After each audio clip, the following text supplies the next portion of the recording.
Welcome to the Author to Authority podcast. I'm your host, Kim Thompson-Pinder. And I just wanted to let you know that we're going to be taking a break from recording new episodes of the Author to Authority podcast for the next few months as I work on some new projects and things to build out the business. So I want to invite you to listen to this replay. I've gone back through the best episodes of the last couple of years, and we will be reposting replays for the next few months. So sit back, listen, enjoy, and have fun with the Author to Authority podcast. Welcome to the Author to Authority podcast. And if you ever heard about Tony Robbins firewalking and you're curious about the effects that it can have in your life, then you are going to want to listen to today's episode of the Author to Authority podcast.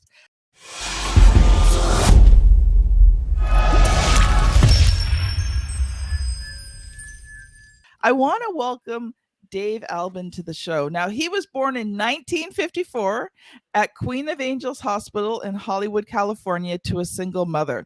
He was adopted by his aunt and his uncle on his mother's side at the age of 5. His adoptive parents told Dave that they were not his parents at the age of 11. Later that year, both his adoptive parents started drinking. And this is where Dave's life took a really hard turn. He tried alcohol at the age of 12. By the time he was 14, he was experimenting with hard drugs. He was grossly addicted to both drugs and alcohol, and he joined AA some 20 years later in June of 1988. That was when Dave was introduced to the personal development industry. He attended a seminar with Tony Robbins in 1995 where he did his first Firewalk. Dave went on to work for Tony Robbins for just shy of 20 years as Tony's Firewalk captain. Now, Dave retired from Tony Robbins' company in 2014. Shortly after, get this, Google hired him to put on an event for them.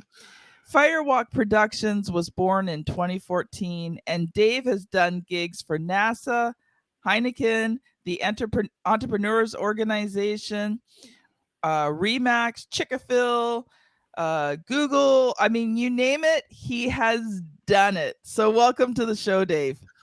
Thank you, Kim. What a mouthful. My gosh. By the way, that's Chick-fil-A, just so any of my listeners, because I'm a big fan, they're here on the East Coast as far as a kind of a fast food restaurant, but they're really good. Actually, I think they're just starting to come into Canada, but I actually have not been to one yet. So gotcha. Yeah, they're good. They're really good, and they have their hospitality is really amazing. It's not like any other fast food restaurant I've ever been to. They're very cordial and very professional, and the food's good. So yeah, I like it. What more can you ask for? And they're a client, so it's even better, right?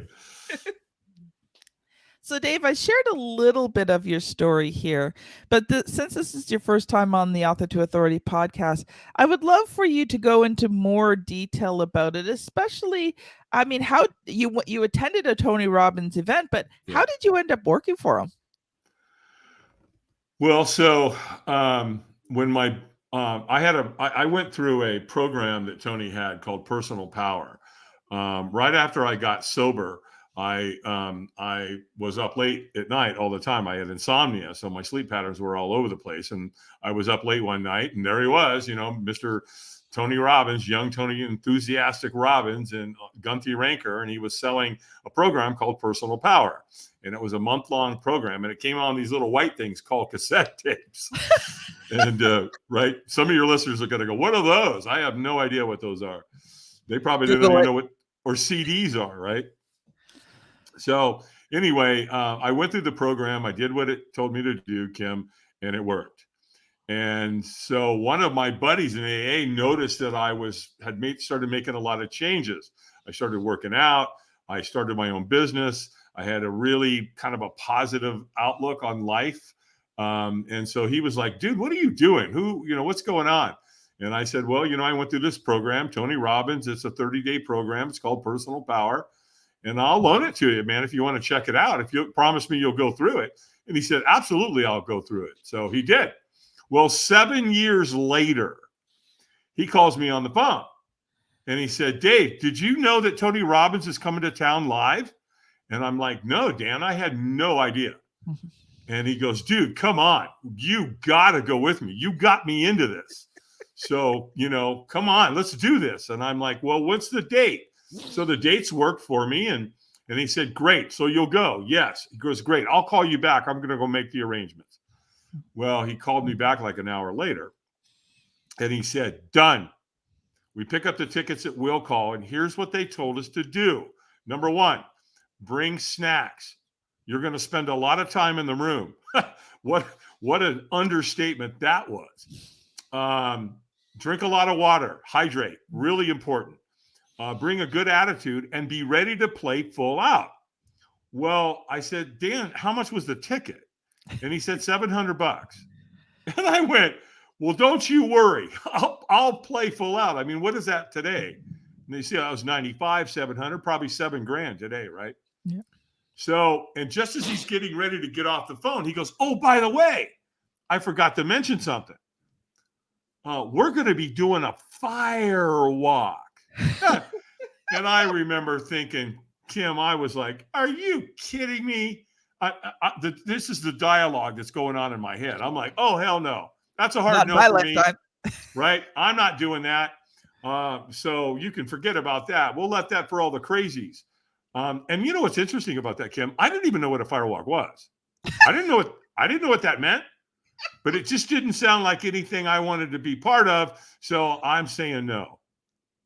So, but again, I'm just like, okay, Dan, yeah, sure. Sounds really interesting. All right, I'll see you then.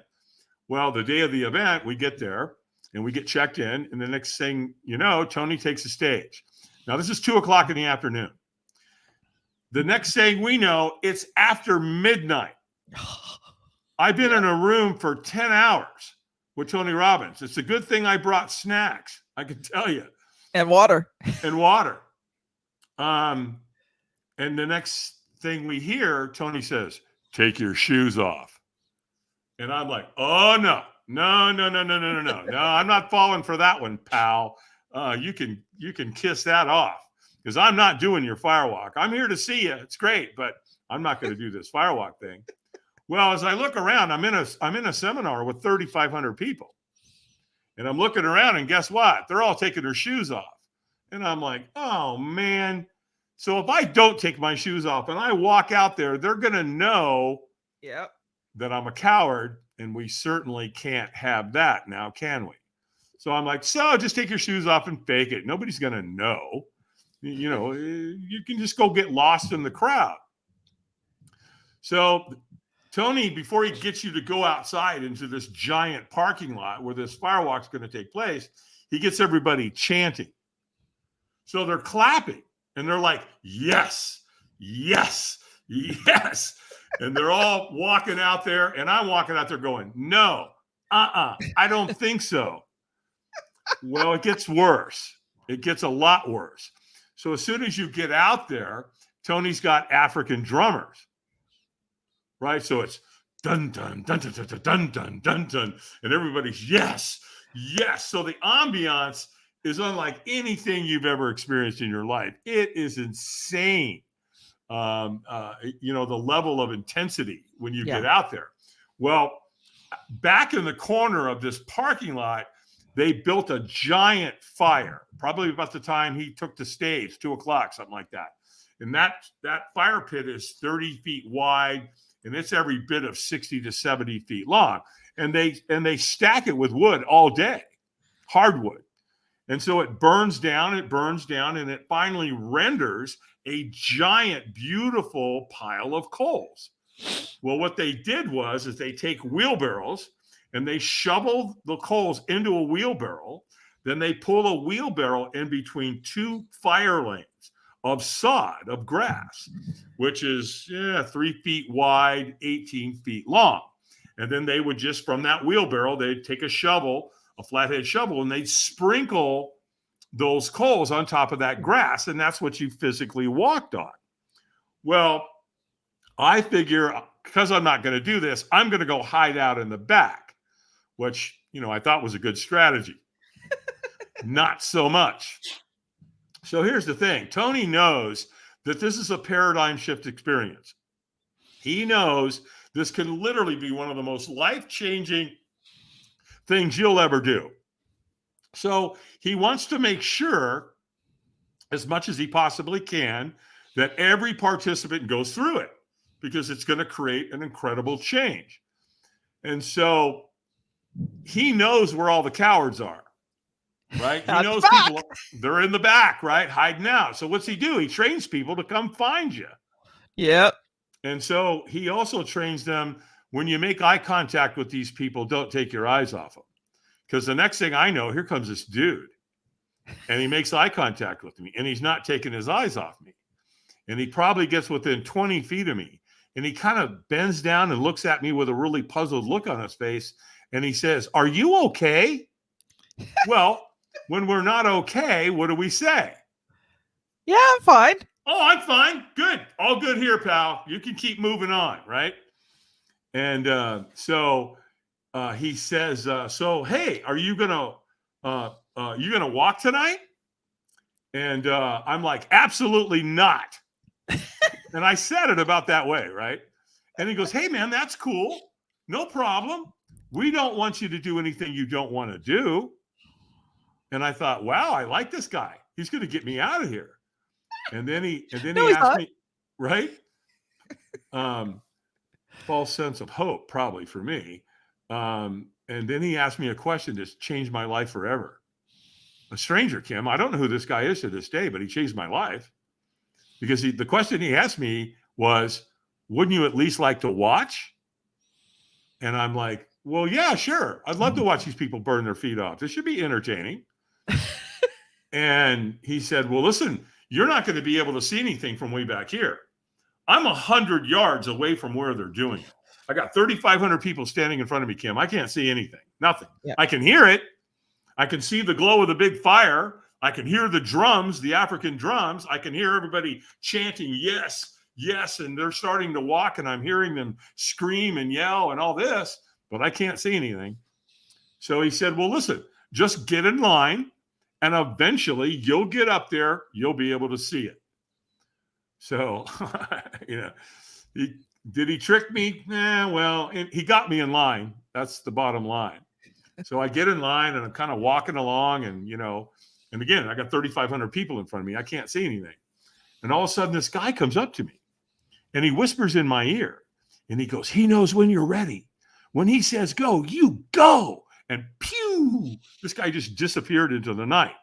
And I'm like, what the hell was that? Where did this guy come from, right? So I'm walking along, and the next thing I can see, I can't see in front of me, but I can see in an angle. And they're doing it, Kim. Every race, every creed, every color, every age, all of them, they are walking on hot coals. And my brain is freaking. It's like, what are they doing? Why are they doing this? This is nuts. Metaphorically, what's happening here? And so as I'm struggling with that, now I'm asphyxiated on it, right? I'm in a trance. It's like, driving by a car accident, and you swear, I'm not going to look at it, but you can't stop from staring at it, right? Well, same That's why thing everything bottlenecks, because everyone's got to slow down to look at it. Absolutely. Well, that's what's happening with me. I'm staring at this because I can't take my eyes off of it. And I'm just like amazed at watching these people. Well, the next thing I know, guess what? Boom. Where am I? I'm at the front of the line. Yep. And I look down, and those coals are on that lane, and they're glowing bright red. And there's a wheelbarrow there, and you can feel all the heat coming off. And I'm freaking out. I am staring into the abyss. And I feel like my heart's going to jump out of my chest. And there's a trainer standing there. And all of a sudden the trainer goes, "Eyes up." Oh, geez. Okay. My eyes are up. And I guess I'm a slow learner, because when I'm in the room with Tony for 10 hours, guess what he teaches you to do? keep your eyes up. Don't stare at what you fear. Look to the celebration end, to the end, because that's where the reward is. So now my eyes are up, and he goes, squeeze your fist and say yes. And I went, yes. And he went, stronger. And I went, yes. And he could tell I wasn't in a peak state. I was leaving a lot on the table. And he screamed at me, stronger. I mean, really loud. Well, now I'm kind of angry. And I threw my hands in the air and I screamed yes as loud as I could. And he goes, go, go, go. And I took off. Well, here's the first thing I learned about firewalking, kind of metaphorically for life as well. And that is, when you take the first step, oh, you'll take the second, third, fourth, and fifth. I absolutely guarantee you, you're not going to stop halfway on that fire lane. Well, Tony positions two people at the end, and they lock arms, and they stop you. And they're like, stop, wipe your feet and celebrate. I mean, if they hadn't stopped me, Kim, I'd have walked all the way to Albuquerque. I mean, I was like, I was just in this trance. And so they're stop, wipe your feet and celebrate. So I'm wiping my feet and I'm celebrating. And all of a sudden I go, oh my gosh, I can feel it. I burnt my feet really, really bad. And I lift up my right foot and it's dirty, but there's no burns. Oh, it's my other foot. I lift up my other foot. I look at it. It's dirty, but there's no burns. And so now I'm on the celebration end of the firewalk with everybody else that's completed the firewalk. And it was absolutely exhilarating. I felt like I could conquer the world. And I'm looking back at the bright red and I'm like, I just walked on coals that are 1,000 degrees and I didn't burn myself. And the interesting part is I don't know how I did it, right? Have you ever done something really cool, really awesome, and you don't even really know how you did it, but you did it, and you're kind of like, yeah, that's me. I'm your guy, right? Well, that's what was going on. And so I'm there with 3,000 plus people, and we all felt amazing. And we had all accomplished something together, something extraordinary. So it elevated our self-worth, our self-belief, our self-confidence about ourselves. Because now once you do something like that, you can say, well, if I can walk on coals that are 1,000 degrees, what else can I do? Yes. Well, here's where it gets really super interesting. Was the next day. So let me back up. This is a 4-day event. The firewalk is day 1 that night. So now we're coming into day 2. And we're in the foyer. And they're getting ready to let us into the venue. And I had never experienced anything like that in my life. To this day, I've never experienced anything like it other than a Tony Robbins seminar, because people were getting along humanistically. It was beautiful. It was absolutely gorgeous. People were laughing. They were crying. They were hugging. They were telling their story about the firewalk the night before. I mean, again, people were getting along. It was absolutely wonderful. And so I'm just in awe of that. I'm like, so what happened? Are we all getting along like this because of the firewalk last night? Mm-hmm. And the answer is yes. You and I have a mutual friend, Dave Sanderson, and Dave will tell you, because he was the last passenger off Flight 1549, U.S. Air, Miracle on the Hudson. There's a bond between all those people. Yes. Because they accomplished something, that was the greatest miracle in aviation history. So they're bonded because of that near-death experience. Well, the firewalk does something very, very similar. Mm-hmm. And it's a beautiful thing to watch. So I fell in love with it. From the moment that I accomplished it that night to the next day, seeing how it put people together and connected them. And so I got to know one of the trainers for Tony while I was at the event. And he told me that Tony uses about 300 volunteers. He said, see those people over there with those shirts on? I'm like, yeah. And he goes, those are all volunteers. Those are people just like you who came back to help Tony promote the event. He said, so when you get home, call Robbins Research. They'll send you an application, fill it out, send it back in. And if you're lucky, they'll choose you to come be a volunteer with us. Well, that's exactly what I did. And it's like a 4 or 5 page questionnaire. Yeah. And they ask you like really cool questions, like, where do you live? What do you do? This kind of thing. So I was living on a farm. So I had 2 wood stoves. So I knew how to split wood. I knew how to use tools. I knew how to use and drive certain pieces of equipment. I had a military background, a security background. So I fit it like a glove. And sure enough, I got a letter in the mail that said, "Congratulations, Dave Albin. You've been selected to crew with the Tony Robbins companies in Fort Lauderdale, Florida." And boom, there I was. And because I had the military background, security background, they put me on the security detail team, which meant that I was helping take care of Tony's celebrities that came to the event.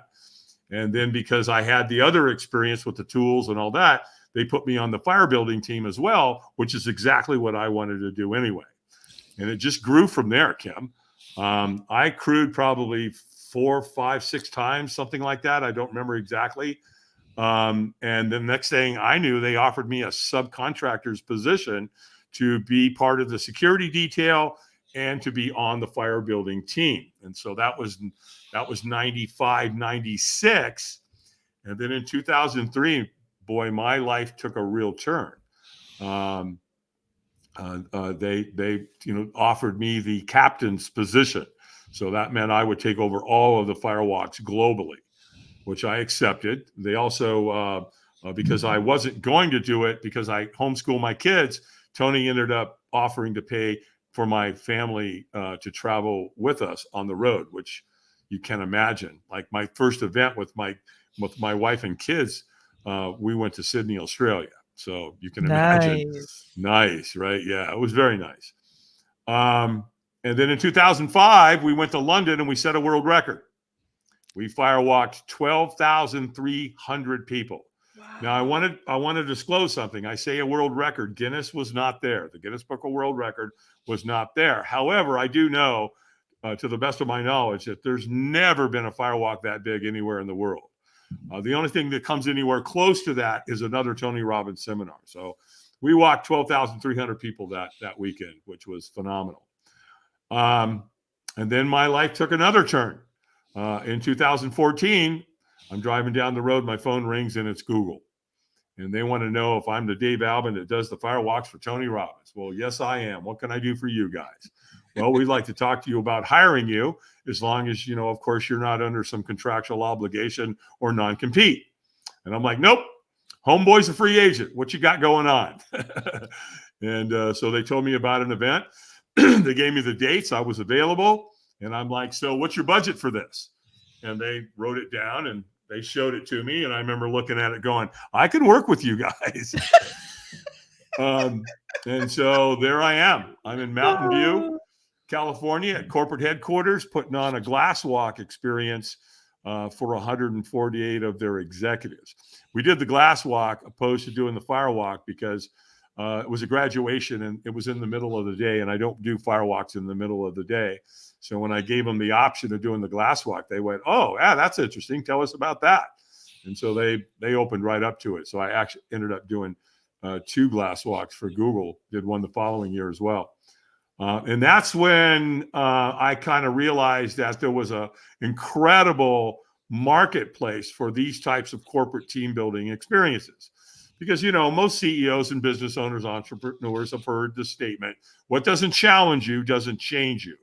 You put a keynote speaker on stage, that's great, but it's probably not going to be a life-changing experience, if you will. Yeah. So, Navy SEALs don't become Navy SEALs because they sit in a classroom and have people talk to them. Though that's part of it. They've got them out doing, Yep. So that was it. And so I started Firewalk Productions in 2014. In fact, I talked to a couple of the Google grads, and they were literally going, hey, you might want to think about starting your own business because there's an incredible marketplace for this. And we're Google, man. We know what the marketplace, corporate team building at this level, paradigm shift, where it causes this kind of, incredible experiences and you are who you are with your background and all that. You'll have corporate America all over you to hire you to come put on these events. And they were right, 100%. Because right after Google, I was at NASA. and then Notre Dame, and then Virginia Tech, and as you said, Remax and Chick-fil-A and Heineken, and all these other organizations started reaching out to us, and we've been growing and having a ball ever since. Wow, I love that story. And one of the things that I love about it was the fact that even though you kept saying no, you opened yourself up to that one small action. You said, well, I can get in line. Yeah. I want to watch. Sure. And, it's like some would say, well, he tricked you. Well, in his defense, he was telling me the truth, because he said, you can't see anything from back here. And he was right. You can't. I was 100 yards away from where they were actually firewalking. Again, I had 3,500 people in front of me. That was just a massive amount of people. And though I don't know what the numbers are or what the percentages are of somebody that gets in line who's saying no, they don't want to do it and end up doing it. At my own events, I have a lot of people that say, no, I don't want to do it. I don't want to do it. I don't want to do it. And I'm like, that's fine. I say the same thing to them. We don't want you to do anything you don't want to do. But let me ask you a question. Are you using fear to make that decision? Yep. Because if you are, you're in big trouble. Yeah. Because fear's not done with you, because the fears we don't overcome become our limits. Yes. And so true. if you don't want to do it, fine. But again, if you're using fear, I caution you, because again, at the end of the day, what's the worst thing that can happen? Burn your feet off and die? No, it's not going to happen. People don't get hurt at our events. I mean, what's the worst case scenario? They get a little blister on their foot? Yeah, that's about it. Will they need hospitalization? Nope. Will they sue us? Nope. Never been sued. No one's ever been hospitalized. So, there's a much higher risk of taking your family to the beach and getting them sunburned. I can tell you that. That's 100 times more dangerous, right? Put your kid on a soccer field. That's 100 times, maybe higher, more risk. Football, soccer, sports. Kids get hurt all the time. I firewalk kids all the time, and we don't hurt them. What it does is it levels up their self-worth and their self-confidence and their self-belief about themselves. You take a young kid and put them through a firewalk experience, remarkable what it does for their psyche. So, we get it. When you were talking, I was just thinking, I actually just submitted to Dave Sanderson, our mutual friend, this morning. He wanted me to write an article for his magazine coming out in June. So I don't know, this will probably come out around the time. So hopefully I can put the link to the magazine there. But I wrote about how one small decision can change your life. And for me, that decision was to let go of the words that a teacher had spoken to me at 7 years old, telling me I shouldn't write because I wasn't a good writer. And I carried those words for 30 years. 30 years I carried those words. I didn't write. And then finally I came to a crossroads, and I chose to let those words go. And I started writing blog posts, and I started writing books. I mean, that decision changed the entire trajectory of my life, because I went from blogs to books, a few years later from ghostwriter, and now a full-scale publisher. And why? Because I made the decision to let a few words that someone had said to me at 7 years old go. So there is strong power in making those small decisions. And you don't always know where that decision is going to change your life. 100%. In fact, it's in our moments of decision that our destinies are shaped. Yes. Yeah, you do. You make one small decision, and it completely changes the trajectory and the way you're going in your life. It's so huge, because it may start off small, but the further you get out there, it really starts to gain momentum in a completely different direction. So, and I made decisions, prior to that as well. When I was born to a single mom, and she my biological father was a pilot in Korea, and they put a plate, and something happened to him, and they had to put a plate in his head to save his life. Well, it also ended up taking his life, Kim, because 2 months before I was born, he was always complaining to my mom that he didn't know how much longer he could put up with the pain. And so 2 months before I was born, he told her he was going to the grocery store, and we never saw or heard from him again. So we kind of assumed that he went and took his own life because, again, he was in a lot of pain. So when I was born, my mom had 2 other sons from a different man, a different father. And we were all living in a 1-bedroom apartment in Hollywood, California.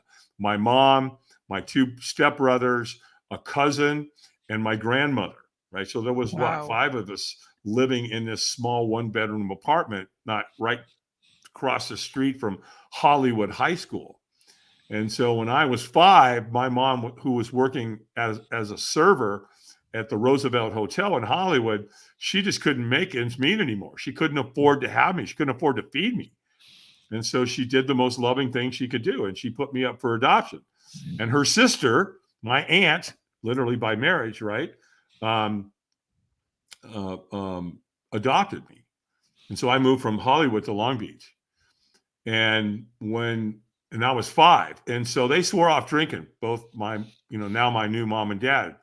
And when I was 11, they started drinking again. And the other thing they did is that on the first day of summer in 1964, they set me down and said, "David, we need to tell you something." And my mom put her hand on my arm, and she looked at me with tears in her eyes, and she said, "What we need to tell you, David, is we're not your parents." Yeah. Well, that's like, how do you process that at 11 years old? You don't, right? And then shortly after that, Kim, they both started drinking. So it really, really took a hard turn. Well, they were gone one day, went grocery shopping or left the house. And back in those days, you could do that, right? At 11, you'd call the neighbor across the street and say, "Hey, Joanne, Bob and I are going grocery shopping. David's home. If he needs anything, can he come over and see you?" And they're like, "Yeah, of course." So neighbors did that. Yeah. This was in 64. So when they left, I had seen them drinking, and I'm like, I saw this huge change in their personalities. And I'm like, what the hell is this stuff? So when they left, I went over to the cabinet, pulled it out, and there was a big old bottle of brandy. And I went, well, what is this stuff? Let's find out. Took a coffee cup, poured it half full, boom, drank it, all of it. And I had no chance. Kim, I was an alcoholic on the spot, literally. Yep. I never drank normal my entire life. 1 was too many, and 1,000 is not enough. That was my mindset, if you will. And I started chasing it from an early age. I wanted more. I'd steal it. I'd hide it. And it just, the momentum of that. Once I got into junior high school and high school, I got into drugs. I started hanging around with people that I shouldn't. And it got worse and worse and worse. By the time I became a junior in high school, they kicked me out. "You're out, dude. We don't need you here in high school." And then on June 8th of 1988, I was married to a woman with 3 kids. And I woke up that morning, excuse me, and I said, "That's it. I'm done. I'm out." I was in so much physical and emotional pain that I couldn't stand it anymore. So my only out that I thought of in that moment was to put a bullet in my head. And so I loaded my pistol and I stuck it in my mouth. And then I remember thinking, these kids that you're, their stepdad, you can't do that to them. You're going to ruin their life. You can't do that. You've got to find another way.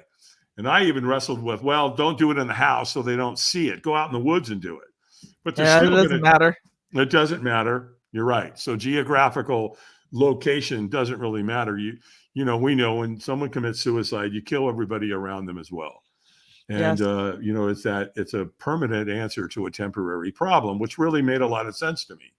And so I decided to call this organization called Alcoholics Anonymous. Well, what's funny about that? I didn't even know who AA was, Kim. None. Zero. I don't know anybody in AA. I'd never been to AA. I had no references for AA, yet there was the thought in my head to call them. And I did. I love those God thoughts, Whew. Yeah, sister. So I called them and I got a wonderful human being on the other end. I affectionately call her Madge because Madge talk like this. Right? She was probably smoking 3 packs of Pall Mall non-filters a day.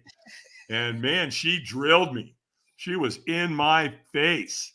And she just wanted to make sure I was serious because it was her responsibility to send someone over if she thought it was warranted. And so she put me through the ringer. And apparently I must have done a pretty good job because I convinced her to send somebody, and they did. And this gentleman by the name of Lauren came and picked me up and took me to an all men's group, AA group in Fairfax, Virginia. And so my journey began. I went to 4 meetings that day. I did a 12:30, a 4:30, a 6:30, and an 8:30. And the men in the group took the big book of Alcoholics Anonymous, wrote their name and their phone number in it. And then at the very bottom, they put, before you take that first drink, call one of us. And then they also gave me a living sober book, and they did the same thing. And they sent me home with that. And that was, but when I got home, understand, I'm coming off heroin, cocaine, cigarettes, alcohol. I mean, I'm addicted to everything, chocolate chip cookies, for crying out loud. Anything to try to change, trying to avoid pain or gain pleasure, if you will. And then finally, I couldn't avoid pain, and it wasn't giving me pleasure. And that's, so there I am in AA. Well, on day 2 at 8 o'clock in the morning, my phone rings, and it's John from AA.